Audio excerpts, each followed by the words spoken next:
Have you heard about the incident at the construction site last week?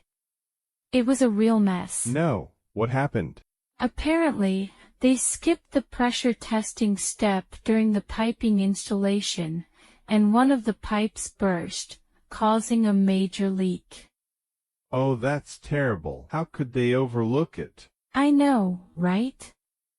Pressure testing is a critical step in ensuring the integrity and safety of any piping or vessel system. Exactly. It's a procedure where we apply a controlled amount of pressure, usually with water or air, to check for any leaks or structural weaknesses.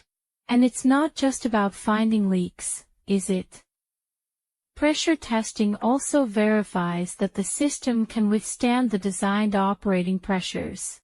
If the system can't handle the test pressure, it could fail catastrophically during actual operation, putting people and property at risk.